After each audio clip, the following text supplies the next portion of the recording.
বিষয়টা কি জানেন? কলকাতার পুলিশ কমিশনার নাম তার বিনীত গোয়েল। তিনি প্রথম দিন থেকে 8ই আগস্ট রাত্রি 12টার পর আনুমানিক কার্যকরের ঘটনা ঘটেছিল। ওই তিলোত্তমাকে নৃশংসভাবে তাকে খুন করা হয়েছে। প্রথমে গণধর্ষণ, তারপরে নৃশংসভাবে মধ্যযুগীয় বর্বরতাকেও হার মানায়। তিলোত্তমাকে কেন অকালে পৃথিবী থেকে চলে যেতে হলো? তার কর্মক্ষেত্র কর্তব্যরত অবস্থায় একজন তরুণী ডাক্তারকে, 31 বছর বয়স্ক তরুণী ডাক্তার, তাকে অকালে পৃথিবী থেকে চলে যেতে বাধ্য হলো। এর দায় তো পুলিশ মন্ত্রীকে নিতে হবে, এর দায় মুখ্যমন্ত্রীকে নিতে হবে, এর দায় তো স্বাস্থ্যমন্ত্রীকে নিতে হবে। যে কথা বলছিলাম, বিনীত গোয়েল তার বাবা মা নাম রেখেছিল বিনীত গোয়েল। 9 আগস্ট থেকে তিনি গোল গোল করে মিথ্যে কথাগুলো বলছিলেন। প্রথম দিন থেকেই তিনি রাজ্যের 12 কোটি মানুষকে মিসগাইড করেছেন। বিনীত গোয়েল কি বললেন? বলে কোন আদৌ ধর্ষণের ঘটনা ঘটেনি, আদৌ কোন খুনের ঘটনা ঘটেনি। কি ঘটেছে? বলে সুইসাইড করেছে। কত মিথ্যে কথা বলেছে। এবং এই বিনীত গোয়েল প্রথম থেকে বিনীত গোয়েল গোল গোল করে মিথ্যে কথাগুলো বলছিলেন। মুখ্যমন্ত্রীর নির্দেশে এই খুনের সঙ্গে সরাসরি জড়িত রাজ্যের মাননীয় মুখ্যমন্ত্রী, মাননীয় পুলিশ মন্ত্রী, মাননীয় স্বাস্থ্যমন্ত্রী, আপনার পুলিশ কমিশনার বিনীত গোয়েল, আর আমাদের রাজ্যের ডিআইজি রাজীব কুমার, যিনি সন্দেশখালীতে কালো রঙিন সানগ্লাস পরে গেছিলেন। সন্দেশখালীতে মা বোনেরা যখন রাস্তায় নেমেছিল সেই আন্দোলনকে দমন করবার জন্য, যে গড়ি গড়ি কালো কালো চশমা, হিরো সাজতে গেছিলেন সন্দেশখালীতে রাজীব কুমার। সন্দেশখালীর বাবারা রাজীব কুমারকে জিরো করে পাঠিয়ে দিয়েছিল কলকাতায়। আর বিনীত গোয়েল আর একটা হয়েছে, ইন্দিরা মুখোপাধ্যায় তার নাম, ডিসি সেন্ট্রাল। তিনিও দেখছি মুখ্যমন্ত্রীর দমদমা পুতুলের মতো মিথ্যে কথাগুলো বলছেন। 3 বার বয়ান বদল হয়েছে। সুইসাইড কে বলেছিল? সুপ্রিম কোর্টের নির্দেশে সিবিআই তদন্ত হচ্ছে। আমরা সিবিআই কে অনুরোধ করব যে আপনি অবিলম্বে আগে মুখ্যমন্ত্রীর মোবাইলটা সিজ করুন।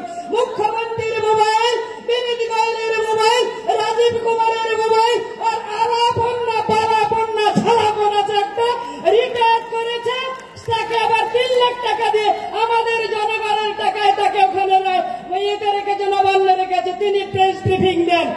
এই কজনের মোবাইল।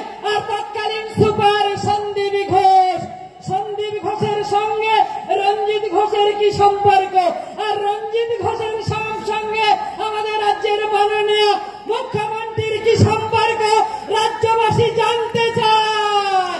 তো সন্দীপ ঘোষ, রঞ্জিত ঘোষ আর মাননীয় মুখ্যমন্ত্রী দীপক ঘোষের বইটা আপনারা পড়ে নেবেন। আপনারা জানেন ওই নির্যাতিতা তিলোত্তমা তরুণীর দেওয়া ট্যাক্সের টাকা, তার বাবা মায়ের দেওয়া ট্যাক্সের টাকা, রাজ্যের 12 কোটি মানুষের দেওয়া ট্যাক্সের টাকা, কপিল সিব্বল সুপ্রিম কোর্টে 21 জনের প্যানেলের লয়ার, 21 জন গোটা ভারতবর্ষের তাবড় উকিলদের নিয়োগ করেছে, যাদের ফিস একদিনে 4 কোটি 5 কোটি টাকা। কার টাকা? ওই তিলোত্তমার বাবা মায়ের ট্যাক্সের টাকা, তিলোত্তমার দেওয়া ট্যাক্সের টাকা, রাজ্যের 12 কোটি মানুষের ট্যাক্সের টাকা। যাতে তিলোত্তমার এই বিচার না পায়, যাতে জাস্টিস ফর আর্জিকর না হয়, যাতে তিলোত্তমার বাবা মার এই বিচার না পায়, তার জন্য রাজ্যের মহিলা মুখ্যমন্ত্রী ধর্ষকের পক্ষে দাঁড়িয়েছেন। লজ্জায় মাথাটা নিচু হয়ে যায়। উনি ধর্ষকদের পক্ষে দাঁড়িয়ে উকিল নিয়োগ করেছেন কোটি কোটি টাকা জনগণের পয়সা দিয়ে। সত্যি সেলগাছ কি বিচিত্র এই দেশ। আবার উনি নিজেই মিছিল করে হাঁটছেন। কি বলছেন? বলে নির্যাতিতার ফাঁসি চাই। বলেন না 16 আগস্ট মৌলালি থেকে ধর্মতলার ডরিনা ক্রসিং এ যখন মুখ্যমন্ত্রী তার মহিলা এমএলএ এমপিদের নিয়ে যখন তিনি মিছিল করে যাচ্ছেন, লজ্জা নাই? দোকান কাটা অযোগ্য, অপদার্থ, ব্যর্থ মুখ্যমন্ত্রীকে অবিলম্বে গ্রেপ্তার করতে হবে। আর এই মুখ্যমন্ত্রী গ্রেপ্তার করলে সমস্ত কিছু দুধ কা দুধ পানি কা পানি হয়ে যাবে। উনার দ্বারাই খুন হলো। উনি পুলিশ মন্ত্রী, উনি আবার বলছেন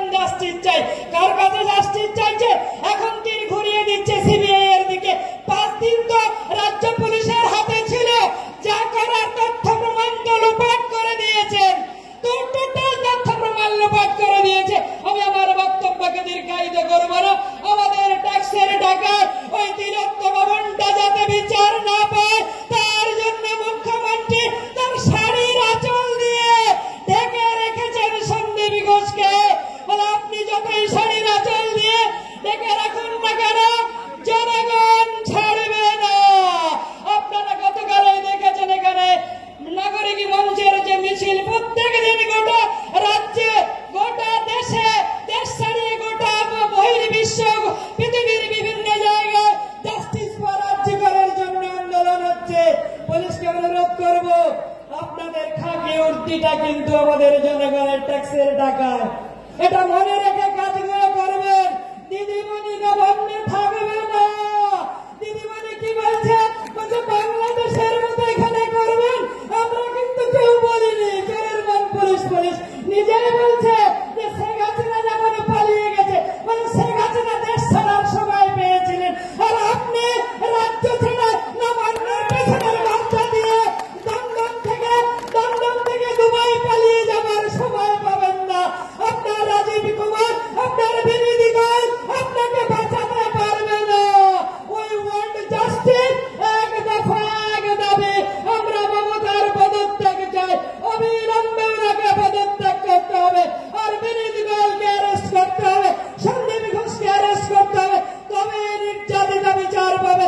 এই কথা বলে আবার আপনাদের সবাইকে আমি গৈরিক অভিনন্দন জানিয়ে আমি আমার বক্তব্য এখানে শেষ করলাম।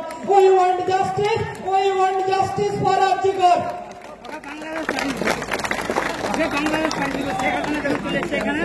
বাংলাদেশ